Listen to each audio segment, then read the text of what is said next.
This is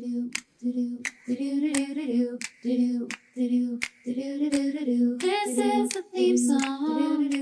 This is the theme song for average. This is the theme song for average people sitting in chairs getting chemo. Okay. Welcome to Average People in Chairs Getting Chemo, Glam Edition. It's feeling very posh tonight. This vlog is meant to be something fun that I wanted to do just to get my mind off of what's going on. I've got lots of people trickling in and out of my home, and you happen to be my first guest. So let's start by telling me who you are, what your relationship is to me, and where you reside. I'm Mary Breakstone. I live in New York City. I've lived in New York City for the last 20 years. I love New York City. Allie actually stayed with me about 9 or 10 years ago for 2 months maybe. And neither one of us have a lot of recollection of the details, so it's like we're getting reacquainted all over again. I came up to help. Tomorrow I am leaving, and I'll be here just shy of a week. And I feel like I've been a guest. I just feel like I haven't done anything. So it's weird, but it's been delightful to share some stories with Allie.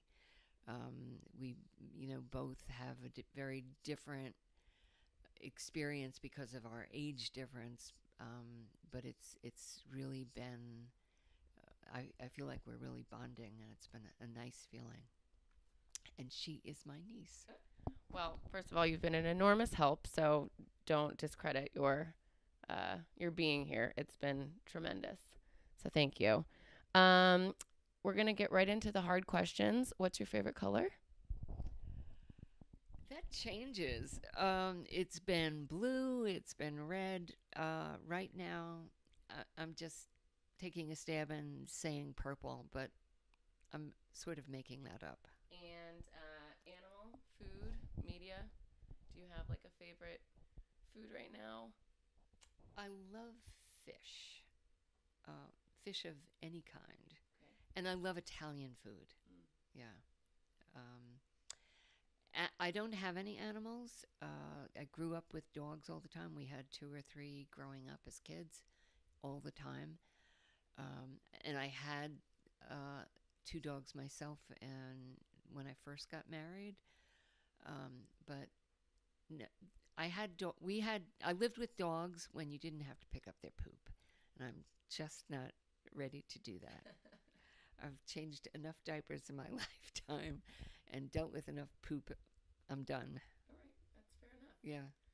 So by default, your favorite is Freddie then. And between movies, books, music, do you have like one artist or one author, one movie that you could read or listen to or watch over and over? I'll start with my favorite movie ever was My Left Foot. Okay, I've never seen it, but I've heard of it. Oh, it is the essence of a perfect mother for a kid that had some issues. Okay. I just love that movie. What was the other questions? Authors or music? I like Baldacci.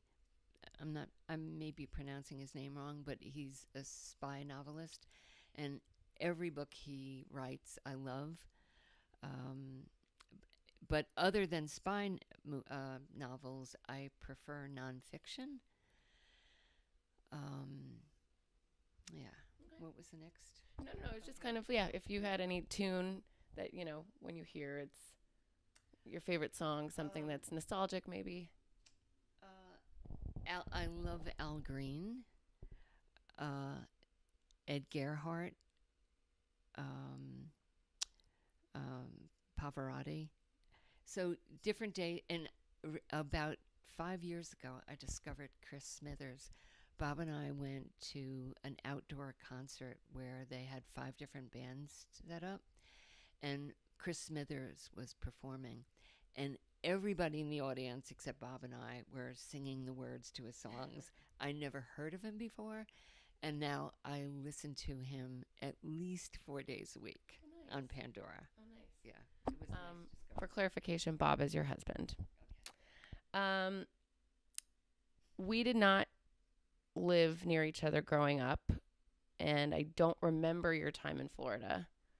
But do you have any memories of me as a child, or your, experience, any engagement with me or my sisters, I suppose, for that matter, when we were younger?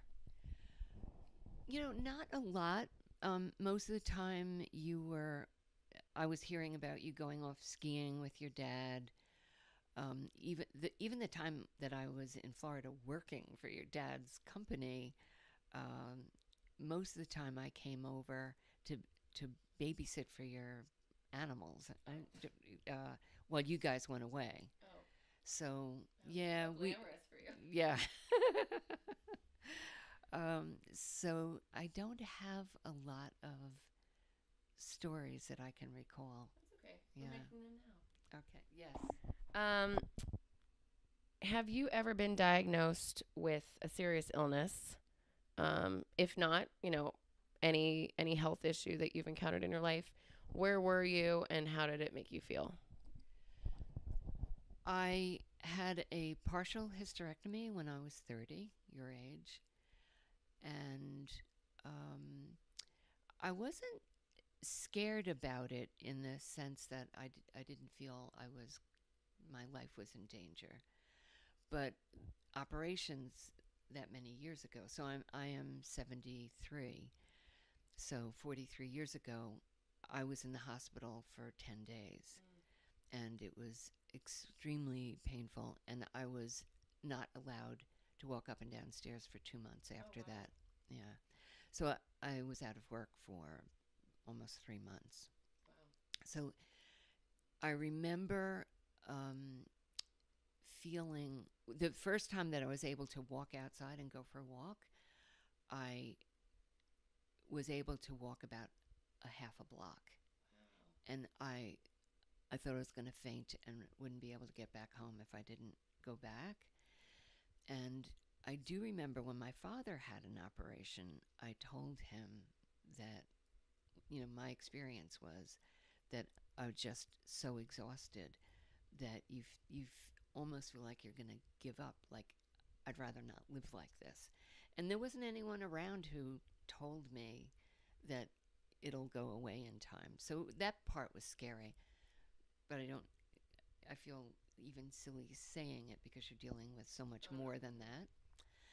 The other issues I had with my body was that I dislocated both shoulders. My right shoulder, I had operated on in the mid-90s after dislocating it probably 20 times. I dislocated it skiing, windsurfing, playing racquetball, just being active. But it got to the point where it just would pop out too often.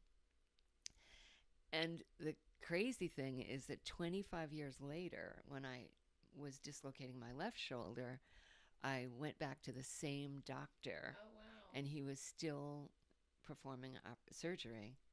And he did the surgery on my left shoulder, too. Wow. 25 years apart from each other. And even that, the operation was extremely different. When I had the right shoulder done, I was in a sling for 6 weeks. Okay. And 25 years later, they realized that just makes your muscles atrophy.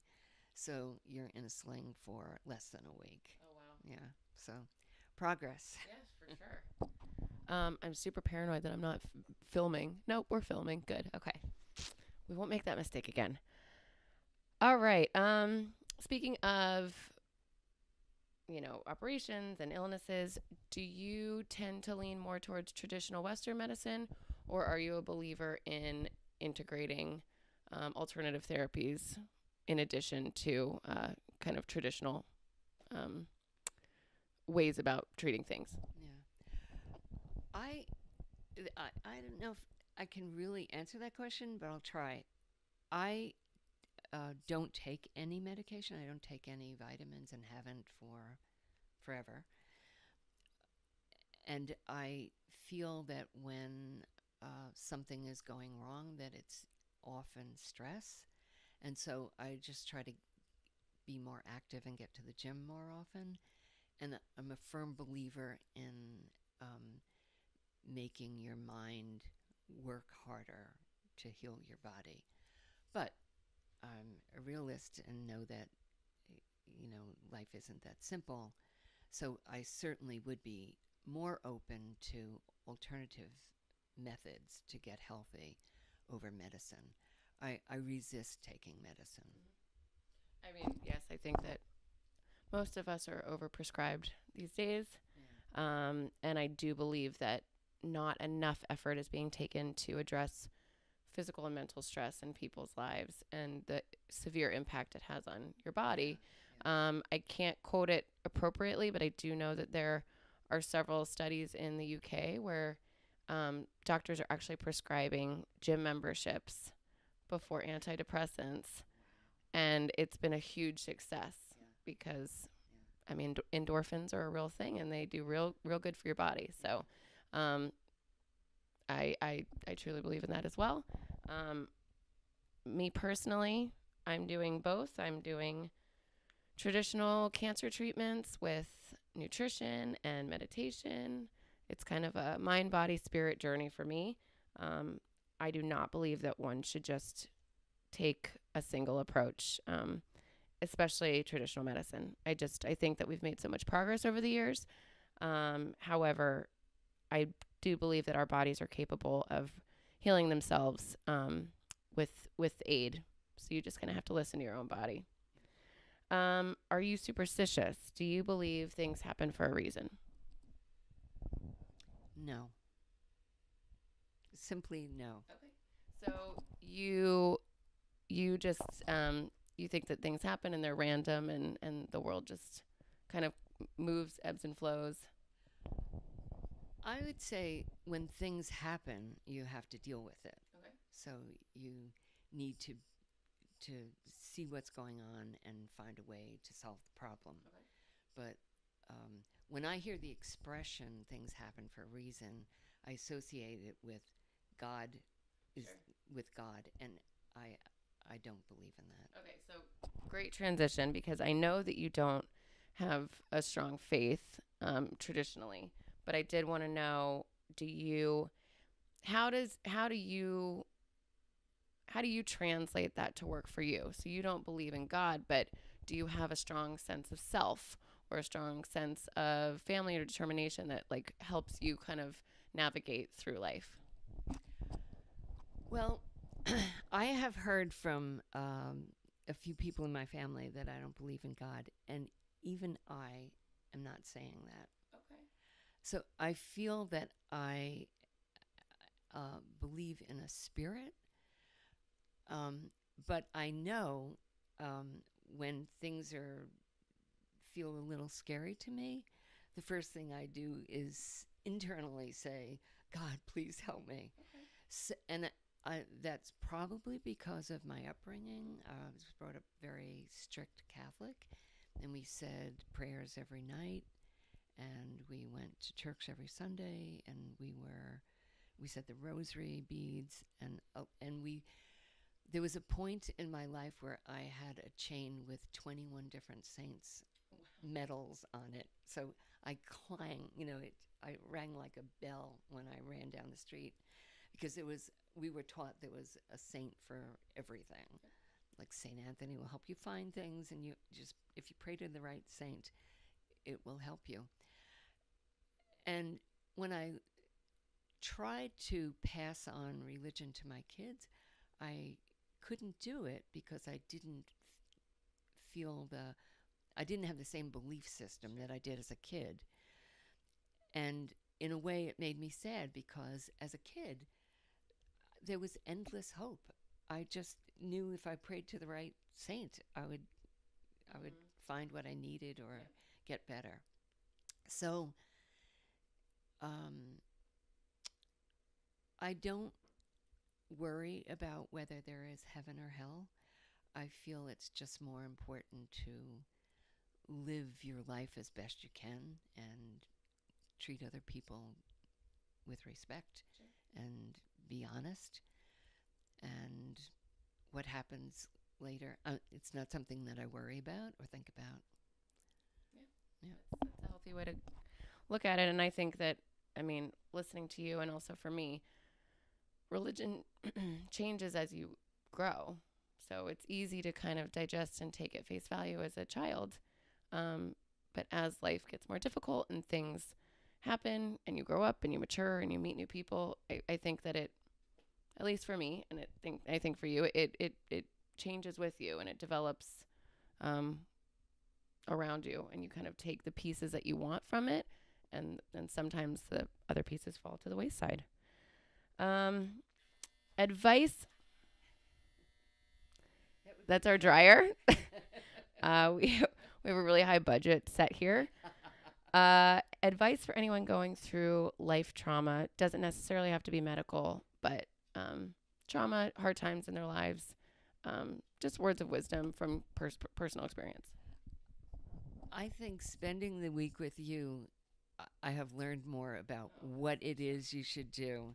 You should surround yourself with loving people, with making good use of the time to really get to know those in your family that you may not know so well, and just bring in as much love as you can. And you are amazing.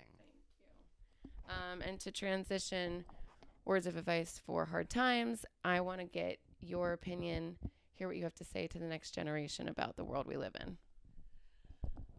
Oh, I do not envy you. I think growing up in the time I did was much simpler. We just played outside, we had fun, we played kick the can and climbed trees, rode our bikes, and did simple things. I think all the electronics that are around, and I'm a person who worked on computers since I'm 17, so I'm not against technology. But it's a different world, and I don't pretend to know what the right answers are. I mean, when you become a parent, there's no training for it, and you're so filled with love of your children. You just do everything you can possibly think of that would be the best for them to grow up to be healthy and have a strong sense of independence and self-confidence. And you and your husband are certainly doing that. Thank you. Well, And this week has been a big joy for me. Her two boys I just love them to pieces. They are adorable. It's just been a joy to be here. thank you. That's so lovely. Where do you see yourself in 10 years? Do you have plans to, I know you and Bob like to travel, but are there any big bucket list ticket items that you can guarantee you'll accomplish in the next decade? I have never been good at that, and it's a shortcoming. So I don't have a good answer for that. Bob and I do like to travel. I I do want to organize all my photos and do a lot more research on our family tree so that I can pass it on in a way that, one or two or three people in the family will be enthused about it and want to continue it. I was a personal historian for about 10 or 12 years, and I truly regret not asking my parents and my grandfather who lived with us more questions about their life. And it just seems criminal to have lived with them and have so many voids in the information I have about them. So I hope that those who follow behind me will be in a better place and will ask questions, as you are doing. Yeah, I feel that guilt with my grandmother. She lived an incredible, well, my maternal grandmother.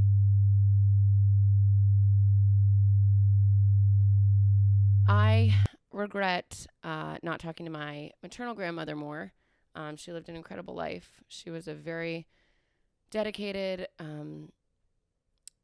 determined woman who valued her learning and excelling in her field. Not traditionally warm and fuzzy, but I mean, as I got older, I had such an appreciation for her, and I very much am. You kick yourself when you no longer have the opportunity, which is why I've just been really like tickled to have these moments with family members that I've known my whole life, but kind of digging into your childhood, getting to know my dad more through you guys. You grow up and as a Gordon clan member, you kind of hear the same funny stories, and we've got all these little anecdotes, but really spending this like quality quiet time when the kids go to bed and really finding out how they grew up, what your parents were like. I didn't have the pleasure of knowing them, and I must urge all of us, all my cousins, all my aunts and uncles, to really just take that time and talk to your parents, talk to your cousins, learn the stories, so that we can carry them on, because we are incredibly lucky to be a part of such a large family that everyone is still alive. It is incredibly rare, and I just can't urge us enough, me included, to continue knocking on the doors, calling people up. You want to share. Some topics might be sensitive or off limits, but you won't know until you ask. And then my last question, to kind of make it well-rounded and fun: if you could have brunch with any 3 people, dead or alive, who would they be and why? Oh my goodness. Barack Obama would be my first choice because he was the closest thing to my dad that I can imagine. He was thoughtful, he was honest, he was gentle, he was intelligent, and I just think he was the greatest. And I just finished reading Becoming, Michelle Obama's book, and she was so open. She admitted to things that, are flaws that we all have, and it was a joy to read. There were times where I read what she thought about when she was a young teenager, and I thought to myself, why didn't I think of things like that? So I found it inspiring.